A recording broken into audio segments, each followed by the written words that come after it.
I don't know about you, but I didn't really plan on seeing Onward. Did anyone actually plan on seeing it? This movie looks so generic. It didn't seem to have any of that classic Pixar heart or charm. It seemed to be chock full of generic corporate writing rather than being made by an artist with a vision. You can look at Soul's marketing and see creativity oozing behind it.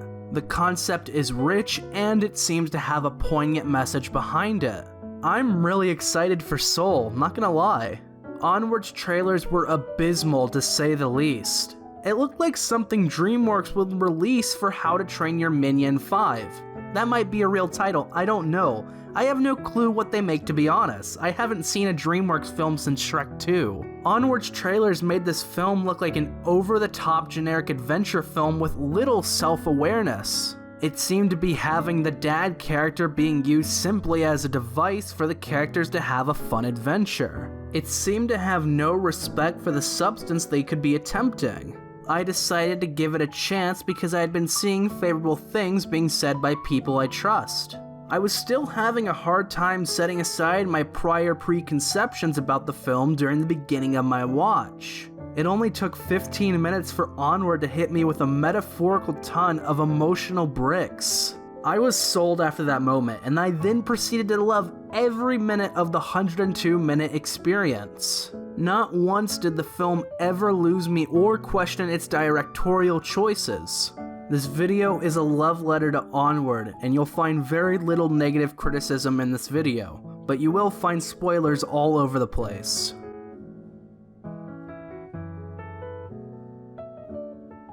I thought the two brothers would go on a quest to bring back their father, with the main emotional conflict being their relationship to their dad. That isn't what this film is about at all, technically. In a sense, it's about one brother accepting what he has and the other letting go. We are led to believe that the central conflict is that Ian needs to meet his dad.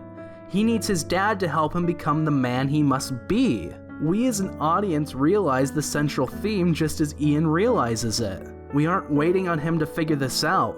We move along with him. We are Ian. Fatherhood. This is the main theme. You may be saying, how is that different from what I just said the film isn't about? The difference is the role of the father figure versus the actual role of the actual father. Barley is the person who Ian needed throughout his life. Ian thought he needed his father to teach him to be confident, but he had fearless Barley alongside him his whole life.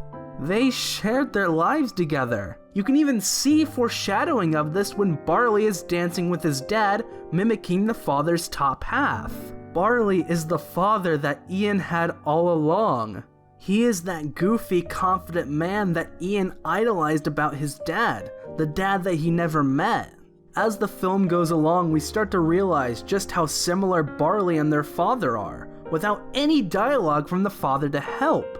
They laughed together, they shared their feelings together, they both realized how important they are to each other. You even have Ian rejecting Barley as a teenager would reject his father, because he sees him as lame or uncool. You have Barley picking up Ian as a father would do from school. There are so many parallels between Barley and real fatherhood. It's just all done so beautifully. Barley is a character who I didn't think I would like. He comes across as very grating in the first few minutes. He has no sense of social awareness and seems to make dumb decisions no matter what. He really doesn't even change in terms of personality, but I still came to love him. He uses that childlike sense of adventure as a self-defense mechanism. He uses this as a way to set aside his previous mistakes so he doesn't have to confront them. He doesn't want to acknowledge that he does wrong. He always wants to be right because his last big failure was him not saying goodbye to his dying father. Him revealing why he is the way that he is could be one of my favorite scenes in this film.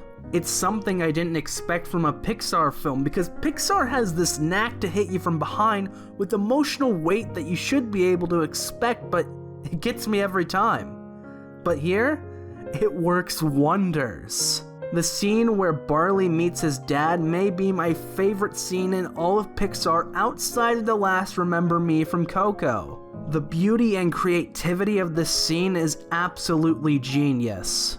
Watching Barley talking to his dad through a small little peephole, what an astonishing choice. I bet people were pissed we didn't get to hear the conversation between Barley and his dad, but that's not the point. The film would actively be worse if we got to listen in on the conversation.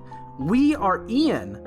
I've established this. We honestly don't need to hear or meet Dad because our motivations have been fulfilled already. We have Barley. Barley takes the place of our dad, and this moment is between those two, not us. It's such an intimate moment that would be entirely lost if we were able to understand what they were saying. The dad hugs Barley, and Barley finally lets go and embraces his father right before he disappears. We then get some fantastic cinematic parallelism as we get the same reluctant hug from Ian as Barley embraces him wholly. From dad to son again. You don't have to be someone's dad to be a father figure. A father figure can be found in those distant to you and those who live with you every day of your life. Having that mentor is monstrously important to your development as a growing child or teenager. This film isn't about Ian, it's about Barley. Barley is our dad, and I love him as Ian does.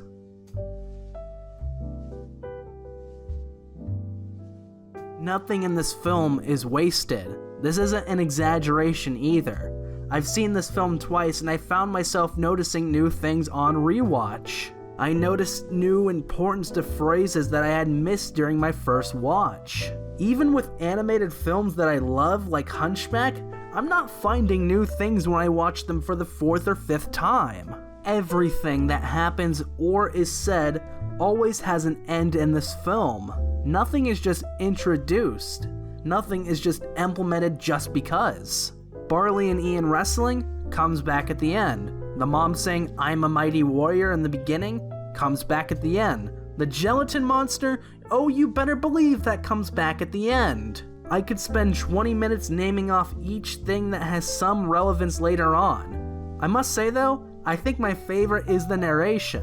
I love how the narration is read 3 separate times, each with a different tone. The first being hopeful, the second confused, and the third being happy. This is how I felt watching the film actually. The tone of the narrations lines up with what the tone of the overall film is at that moment in perfect order. I was hopeful and confident that the boys would bring back their father fully with plenty of time to spare. I was then confused as I wasn't sure what the film was going to do next. Finally, I was joyful and happy with my experience with this film. Jokes come back, little lines of dialogue come back, actions come back. Barley with foot tapping being mentioned nonchalantly and then coming back is gorgeous. I almost cried as the moment was so touching and so unexpected. The dad knowing his son just by the foot tapping despite his decade of absence on Earth is just beauty incarnate. Speaking on how everything matters, every character has an arc. Yes, any character with any importance to the plot has some sort of arc, except for the dad, but his arc is really our perception of him and how that changes throughout the film. Barley learns to let go. Ian learns to accept his real dad among a myriad of other things. The mom learns to embrace her inner confidence. The Manticore learns to embrace her nature. Officer Colt learns to run and how to be a sexy beast. Hell, the Pixies learn to fly. Every character does change in some way. No character is static, the film is just flowing with dynamicism. I especially love that the Manticore is given such plot significance. You could easily throw her away after her scene, but keeping her in shows how little the director wants to waste with this film. Dan Scanlon wants to make sure that every aspect is maximized in terms of potential. Dan Scanlon understands how to stretch a thin spread of characters for all of that juicy substance they have hiding underneath.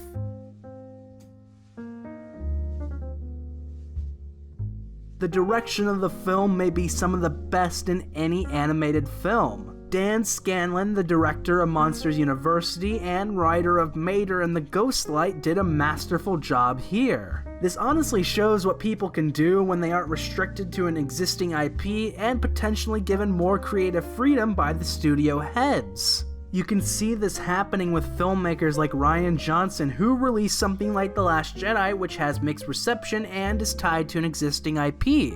Rian then releases Knives Out with no previous attachments to a franchise, and it became universally acclaimed, and it also made my top 10 of 2019.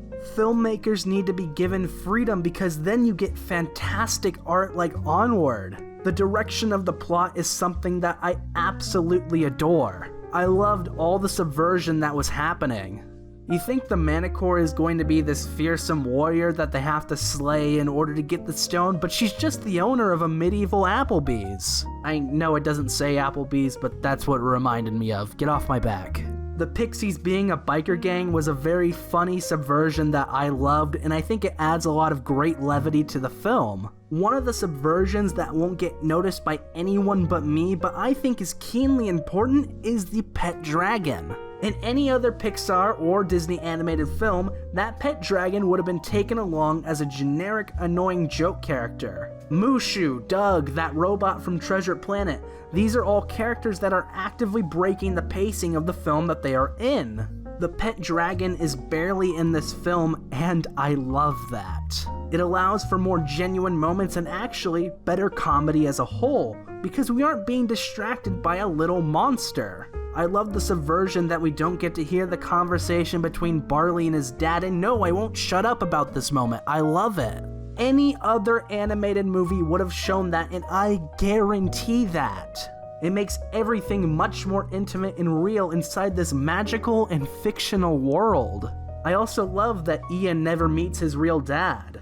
That is such a great twist on character motivations and character outcomes.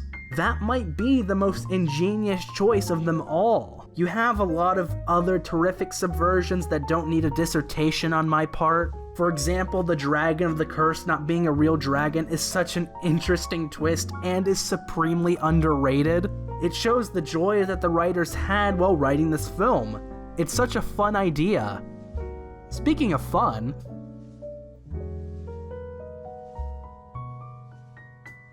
just having action in a film that's been done before isn't fun. It's lazy. And for that matter, if you aren't doing anything new or interesting, then I can't see how that can be described as fun. Everything about Onward was a joy. I loved all the silly and stupid jokes that Onward delivered because they were so sincere in their delivery. When a film doesn't take itself so seriously, I absolutely adore that.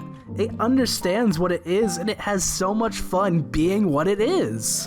The film has a similar energy to Shazam, and I know that comparison is odd, but I felt the same corny, not so serious joy coming from Onward. Onward understands what it is completely, and I was able to have a blast.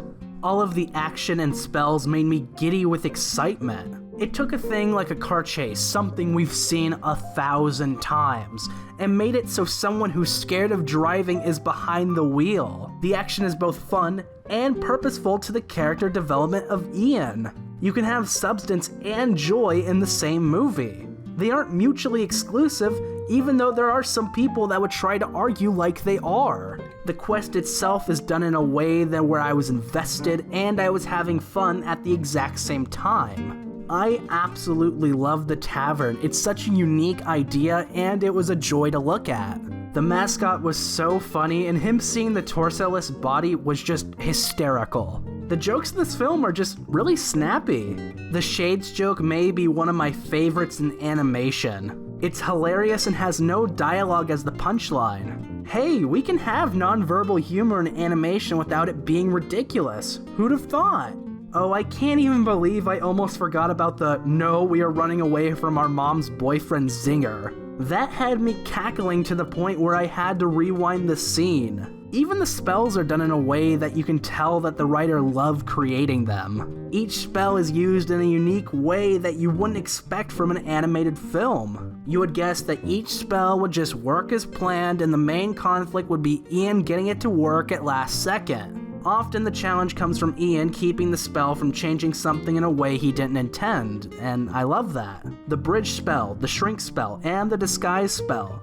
Those 3 spells were so much fun. You can tell this is a labor of love with all the fun they packed into this film without it being lazy. Fun is not lazy. Fun is fun. Onward is fun. Onward is powerful. Onward is cinema.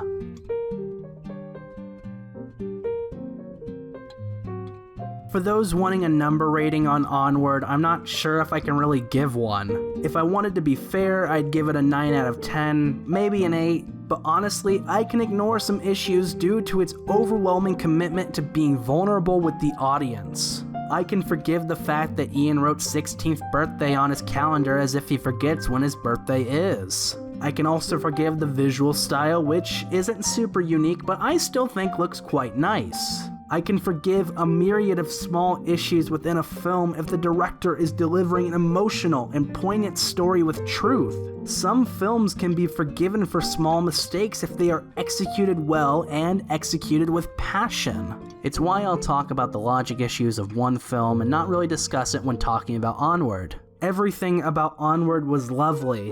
The visuals, the performances, the plot structure, the music, the jokes, and the direction. All of this and more. Just so good.